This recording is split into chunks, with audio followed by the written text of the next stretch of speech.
ಬೆಂಗಳೂರು ನಿರ್ಮಿತ ನಾಡಪ್ರಭು ಶ್ರೀ ಕೆಂಪೇಗೌಡರ 516ನೇ ಜಯಂತಿ ಕಾರ್ಯಕ್ರಮವನ್ನು ಇಂದು ಒಕ್ಕಲಿಗರ ಸಮುದಾಯದ ವತಿಯಿಂದ ಶಿಡ್ಲಘಟ್ಟ ನಗರದಲ್ಲಿ ಅದ್ದೂರಿಯಾಗಿ ಆಯೋಜಿಸಲಾದ ಕಾರ್ಯಕ್ರಮದಲ್ಲಿ ಶಾಸಕ ಬಿಎನ್ ರವಿಕುಮಾರ್ ಅಧಿಕೃತ ಚಾಲನೆ ನೀಡಿ ಹೆಚ್ಚು ಅಂಕ ಗಳಿಸಿದ ಸಮುದಾಯದ 110ಕ್ಕೂ ಹೆಚ್ಚು ಮಕ್ಕಳಿಗೆ ಗೌರವಧನ ನೀಡುವ ಮೂಲಕ ಪ್ರತಿಭಾ ಪುರಸ್ಕಾರ ನಡೆಸಿಕೊಟ್ಟರು. ತದನಂತರ ಶಾಸಕ ಬಿಎನ್ ರವಿಕುಮಾರ್, ಬಿಜೆಪಿ ಜಿಲ್ಲಾಧ್ಯಕ್ಷ ಸಿಕಲ್ ರಾಮಚಂದ್ರಗೌಡರು, ಕೆಪಿಸಿಸಿ ಸಂಯೋಜಕ ರಾಜೇಗೌಡರು, ಕಾಂಗ್ರೆಸ್ ಮುಖಂಡ ಆಂಜನಪ್ಪ ಪುಟ್ಟು, ಬಿಜೆಪಿ ಗ್ರಾಮಾಂತರ ಅಧ್ಯಕ್ಷ ಆನಂದಗೌಡರು, ತಹಸೀಲ್ದಾರ್ ಗಗನ ಸಿಂಧು, ಇಒ ಹೇಮಾವತಿ, ಭಕ್ತರಳ್ಳಿ ಬೈರೇಗೌಡರು, ಒಕ್ಕಲಿಗರ ಸಂಘದ ಅಧ್ಯಕ್ಷ ನಾರಾಯಣಸ್ವಾಮಿ, ನಗರಾಧ್ಯಕ್ಷ ವೆಂಕಟಸ್ವಾಮಿ, ಸರ್ಕಾರಿ ನೌಕರರ ಸಂಘದ ಅಧ್ಯಕ್ಷ ಸುಬ್ಬಾರೆಡ್ಡಿ ಮುಂತಾದ ಅನೇಕ ಸಮುದಾಯದ ಮುಖಂಡರುಗಳು ಚಿಂತಾಮಣಿ ರಸ್ತೆಯಲ್ಲಿನ ಶ್ರೀ ಕೆಂಪೇಗೌಡರ ಪುತ್ಥಳಿಗೆ ಪಕ್ಷ ಭೇದವಿಲ್ಲದೆ ಮಾಲಾರ್ಪಣೆ ಮಾಡಿ ನಂತರ ಬಸ್ ನಿಲ್ದಾಣದಿಂದ ವಿವಿಧ ಹೂವಿನ ಪಲ್ಲಕ್ಕಿಗಳು, ಮುತ್ತಿನ ಪಲ್ಲಕ್ಕಿಗಳು, ವಿವಿಧ ಕಲಾ ತಂಡಗಳಿಗೆ ಮೆರವಣಿಗೆ ಚಾಲನೆ ನೀಡಿ ಗೌರವ ನಮನಗಳನ್ನು ಸಲ್ಲಿಸಿ ಮೆರವಣಿಗೆಯಲ್ಲಿ ಹೆಜ್ಜೆ ಹಾಕಿದರು.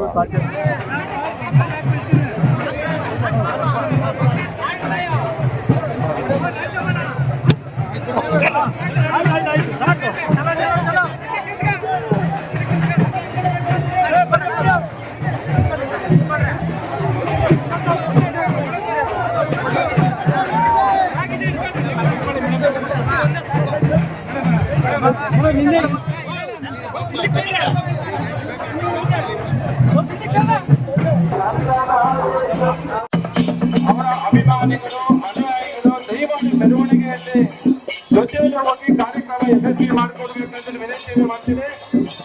ಎಲ್ಲ ನಾಯಕರು ಕೂಡ ಒಂದೇ ರೀತಿಯಲ್ಲಿ ಗೌರವವನ್ನು ಕೊಡುವಂತ ವ್ಯವಸ್ಥೆ ಆಚರಣೆ ಸಮಿತಿ ನಡೀತಾ ಇದೆ. ದಯಮಾಡಿ ತಾವೆಲ್ಲರೂ ಕೂಡ ಕಾರ್ಯಕ್ರಮವನ್ನು ಯಶಸ್ವಿ ಮಾಡಿಕೊಡೋದಕ್ಕೆ ಸಹಕಾರವನ್ನು ಕೊಡಬೇಕು. ಮತ್ತಿಬ್ಬ ಸಮಾಜ ಸೇವಕರಾದಂತಹ ಆಂಜನಪ್ಪ ಪುಟ್ಟಿಯವರು ದಯವಿಟ್ಟು ವೇದಿಕೆ ಮೇಲೆ ಹಾಕಿದ್ದಾಗಿ ತಮ್ಮ ಸ್ನೇಹಿತ ಬಂಧು ಬಳಗದವರು ವೇದಿಕೆ ಮುಂಭಾಗದಲ್ಲಿ ಆಸೀನಾಗಿ ಮೆರವಣಿಗೆಯಲ್ಲಿ ಚಾಲನೆ ಆಗಬೇಕೆಂದು ವಿನಂತಿಯನ್ನು ಮಾಡ್ತಾ ಇದ್ದಾರೆ.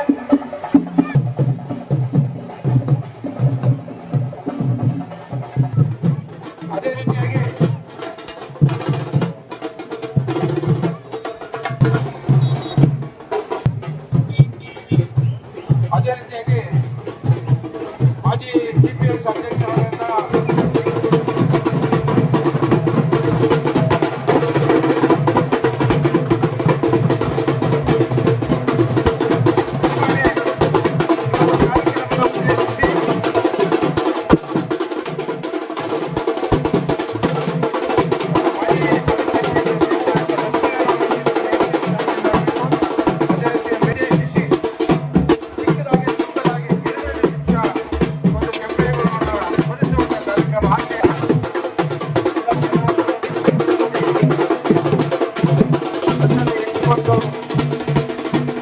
ನಾಡನ್ನು ಕಟ್ಟಿದಂತ ಎಲ್ಲ ಸದಸ್ಯರು ನಡೆದಿರುವಂತದ್ದು ಬಹಳ ಅದ್ದೂರಿಯಾಗಿ ತಾಲೂಕಿನಾದ್ಯಂತ ಇವತ್ತು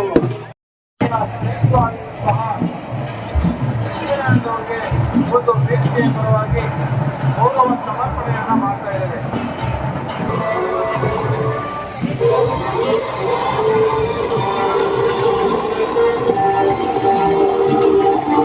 ಒಂದು ಕಾರ್ಯಕ್ರಮಕ್ಕೆ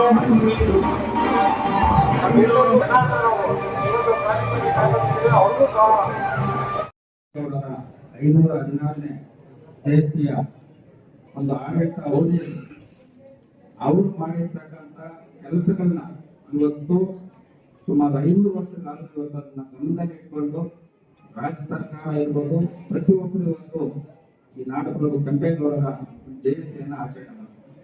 ಅವರ ಒಂದು ಅಧಿಕಾರ ಅವಧಿಯಲ್ಲಿ ಅವರು ಮಾಡಿರ್ತಕ್ಕಂಥದ್ದು ಏನು ಇವತ್ತು ಬೆಂಗಳೂರನ್ನ 4 ದಿಕ್ಕಿನಲ್ಲಿ 4 ಕಲ್ಲಾಗಿ ಮಹಾನಗರಕ್ಕೆ ಅಡಿಪಾಯ ಆಗಿರ್ತಕ್ಕಂಥದ್ದು ನಾಡಪ್ರಭು ಕೆಂಪೇಗೌಡ. ಇವತ್ತು ಇಡೀ ಜಗತ್ತಿನಲ್ಲಿ ಅತಿ ವೇಗವಾಗಿ ಬೆಳೀತಾ ಇರ್ತಕ್ಕಂಥ ನಗರ ಇವತ್ತು ನಮ್ಮ ಬೆಂಗಳೂರು. ಆ ಒಂದು ಬೆಂಗಳೂರು ನಗರ ಮತ್ತು ಈ ರಾಜ್ಯದಲ್ಲಿ ಹುಟ್ಟಿರ್ತಕ್ಕಂಥ ಆ ಸಮುದಾಯದ ಈ ರಾಜ್ಯದ ಜನತೆ ಇವತ್ತು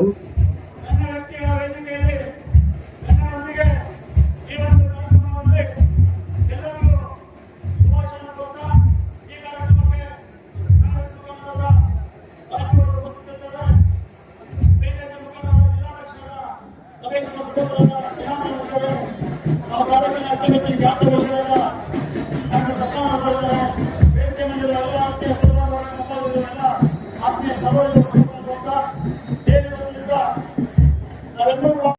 ಕೆಂಪೇಗೌಡರು ನಾಡಪ್ರಭು ಅಂತ ಯಾಕಂತ ಪ್ರಪಂಚಕ್ಕೆ ತೋರಿಸತಕ್ಕಂತ ಕೆಂಪೇಗೌಡರು 500 ವರ್ಷದ ಹಿಂದಗಡೆ ಯಾವುದೇ ಸೌಲಭ್ಯಗಳಿಲ್ಲ. ನಮ್ಮ ಪುಟ್ಟವನದ ಪ್ರಯೋಜನಕ್ಕೆ ಯಾವುದೇ ಒಂದು ಕಂಪ್ಯೂಟರ್ ಇರಲಿಲ್ಲ. ಆದರೂ ಕೂಡ 500 ವರ್ಷಗಳ ಹಿಂದೆ ಎಲ್ಲಾ ಕುಲ ಬಾಂಧವರಿಗೆ ಎಲ್ಲಾ ಕುಲಕ್ಕೆ ಪೇಟೆಗಳನ್ನ ಕಟ್ಟಿ ಎಲ್ಲಾ ಸಮಾಜಕ್ಕೆ ಕೆಲಸವನ್ನ ಕೊಟ್ಟು ವ್ಯಾಪಾರಕ್ಕೆ ಕೊಟ್ಟು ಇವತ್ತು ಏನು ನಾಡಪ್ರಭು ಕೆಂಪೇಗೌಡರು ದಿಕ್ಸೂಚಿ ಕೊಟ್ಟಿದ್ದಾರೆ. ಎಲ್ಲರೂ ಕೂಡ ಸಂಪೂರ್ಣವಾಗಿ ಯಾವುದೇ ಪಕ್ಷ ಭೇದ ಇಲ್ಲದೆ ಈ ಒಂದು ಕೆಂಪೇಗೌಡ ಜಯಂತಿಯನ್ನ ಯಾವುದೇ ಒಂದು ಜಾತಿ ಭೇದ ಇಲ್ಲದೆ ಅಂತ ಹೇಳಕ್ ಇಷ್ಟಪಡ್ತೀನಿ. ಎಲ್ಲ ಜನಾಂಗದವರು ಕೂಡ ನಮ್ಮ ಕೆಂಪೇಗೌಡ ಜಯಂತಿ ಹೋಗಿ ನಾವೆಲ್ಲರೂ ಕೂಡ ಆಗಮಿಸಿದ್ದೀರಿ. ತಮಗೆಲ್ರಿಗೂ ಮೊದಲನೇದಾಗಿ ಧನ್ಯವಾದಗಳನ್ನ ತಿಳಿಸೋಕೆ ಇಷ್ಟಪಡ್ತೀನಿ. ಈಗ ನಾವೆಲ್ಲ ಕೆಂಪೇಗೌಡ ಜಯಂತಿ ಆಚರಣೆ ಮಾಡ್ಕೊಂಡ್ ಬರ್ತಾ ಇದೀವಿ. ಅವ್ರ ಉದ್ದೇಶ ಏನಪ್ಪಾ ಅಂತಂದ್ರೆ ಕೆಂಪೇಗೌಡರು ಇವತ್ತು ಇಡೀ ಪ್ರಪಂಚದಲ್ಲೇ ಹೇಳ್ತಾರೆ ಇವರು ಒಂದು ಮಾಡುವಂತ ಒಂದು ಅಡ್ಮಿನಿಸ್ಟ್ರೇಷನ್ ಇರ್ಬೋದು, ಅವರ ಒಂದು ಸಾಧನೆ ಇರ್ಬೋದು, ಆ ವಿಚಾರಗಳನ್ನ ಪ್ರತಿಯೊಂದು ಗಲ್ಲಿನಲ್ಲಿ ಪ್ರತಿಯೊಂದು ಹಳ್ಳಿನಲ್ಲೂ ಕೂಡ ನಾವು ಕೆಂಪೇಗೌಡರ ಒಂದು ಅವರು ಏನೋ ಸಾಧನೆಗಳಿದೆ ಅವ್ರನ್ನ ನೋಡಿ ನಮ್ಮ ಹಳ್ಳಿಯಲ್ಲೂ ಕೂಡ ಒಬ್ಬ ಮರಿ ಕೆಂಪೇಗೌಡರು ಹುಟ್ಟಬೇಕು. ಅವರು ಮಾಡುವಂತ ಸಾಧನೆಗಳನ್ನ ನಾವೆಲ್ಲ ಕೂಡ ಎತ್ತಿರಬೇಕು. ಇನ್ನಷ್ಟು ನಾವು ಕೂಡ ಸಾಧನೆಗಳನ್ನ ಮಾಡಬೇಕು. ದೇಶದಲ್ಲಿರುವಂತ ಜನ ಬಂದು ಇಲ್ಲಿ ನೆಲೆಸಬೇಕಾದ್ರೆ ನಾವು ಇಲ್ಲಿ ಸುಲಿತವಾದಂತ ಎಲ್ಲರಿಗೂ ಅನುಕೂಲವಾದಂತ ವಾತಾವರಣದಲ್ಲಿ ಪ್ರಮುಖವಾದಂತ ನೀರನ್ನ ನಾವು ಇಲ್ಲಿ ಒದಗಿಸಬೇಕು ಅಂತ ಹೇಳಿ 100 ಕೆರೆಗಳನ್ನ ಈ ರಾಜ್ಯಕ್ಕೆ ಅವರು ಕಟ್ಟಿ ಸಮರ್ಪಣೆ ಮಾಡ್ತಾರೆ. ಅದೇ ರೀತಿ ಗುಡಿ ಗೋಪುರಗಳನ್ನ ಕಟ್ತಾರೆ, ಕೋಟೆಗಳನ್ನ ಕಟ್ತಾರೆ. 64 ಹೆಚ್ಚು ಜನಾಂಗಗಳನ್ನ ಒಗ್ಗೂಡಿಸಿ ಹಲವಾರು ಪೇಟೆಗಳನ್ನ ಕಟ್ಟಿ ಈ ರಾಜ್ಯಕ್ಕೆ ಸಮರ್ಪಣೆಯನ್ನು ಮಾಡಿ ವಾಣಿಜ್ಯಕ್ಕೆ ಒಂದು ಮುನ್ನುಡಿನ ಬರೀತಾರೆ. ಈ ರೀತಿಯಾದಂತಹ ಒಂದು ಆಲೋಚನೆ ದೂರದೃಷ್ಟಿ ಕೆಂಪೇಗೌಡರಿಂದ ಮಾತ್ರ ಸಾಧ್ಯ.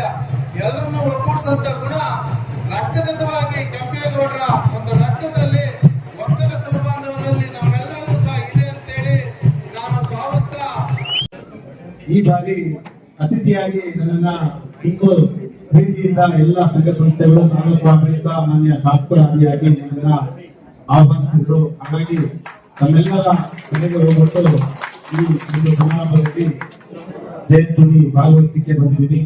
ಮೊದಲಿಗೆ ಎಲ್ಲರಿಗೂ ಕೂಡ ಈ ಒಂದು ಕಾರ್ಯಕ್ರಮಕ್ಕೆ ಕರೆದಿದ್ದಕ್ಕೆ ನಿಮ್ಗೆಲ್ಲರೂ ಕೂಡ ಅನಿಸುತ್ತೇನೆ.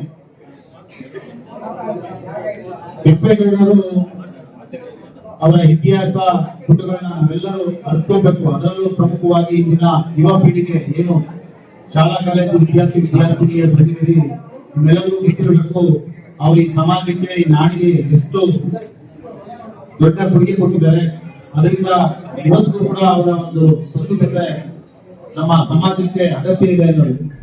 ಹೇಗಿರ್ಬೇಕು ಅಂತ ಕಲ್ಪಿಸಿದ್ರು. ಬೆಂಗಳೂರು ನಿರ್ಮಾಣ ಅಭಿವೃದ್ಧಿ ಹೇಗೆ ಮಾಡ್ಬೇಕಂತ ಎಲ್ಲ ಹೇಳ್ತಿದ್ದಾರೆ. ಹಾಗೆ ನಮ್ಮ ಜೀವನದಲ್ಲೂ ನಾವು ಹೇಗೆ ಮುಂದೆ ಸಾಗ್ಬೇಕು, ಹೇಗೆ ಮಾಡ್ಬೇಕು ಅನ್ನೋದು ಭವಿಷ್ಯದಲ್ಲಿ ತುಂಬಾ ಇಂಪಾರ್ಟೆಂಟ್ ಇರುತ್ತೆ. 10th ಸ್ಟ್ಯಾಂಡರ್ಡ್ PUC ಅಲ್ಲಿ ಮಕ್ಕಳು ಇವಾಗ ಒಳ್ಳೆ ಮಾರ್ಕ್ಸ್ ತಂದಿದ್ರೆ ಓದಿಸೋ ಕರ್ತವ್ಯ ಅಲ್ಲ ಅದು. ಅವ್ರ ಜೀವನದಲ್ಲಿ ಹೇಗೆ ಓದ್ಬೇಕು, ಹೇಗೆ ಮುನ್ನಡಿಬೇಕಂತ ಕೆಂಪೇಗೌಡರು ಮಾರ್ಗದರ್ಶನದಲ್ಲಿ ಅವ್ರ ಮುಂದೆ ಸಾಗ್ಲಿ, ಅವ್ರಿಗೆಲ್ಲ ಒಳ್ಳೇದಾಗ್ಲಿ ಅಂತ ಆಶೀರ್ವದಿಸ್ತಾರೆ.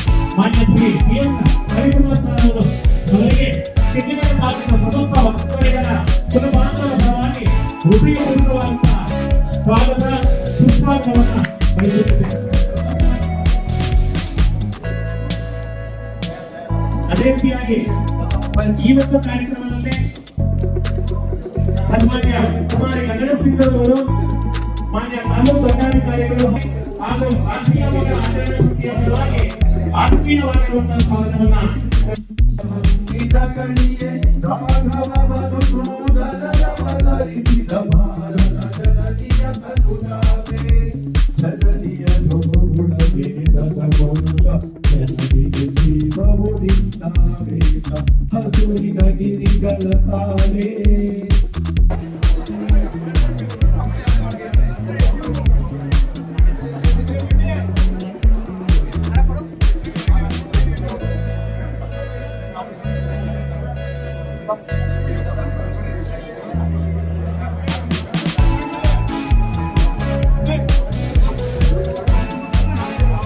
ಬೇಡ ಎಲ್ಲ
Thank you.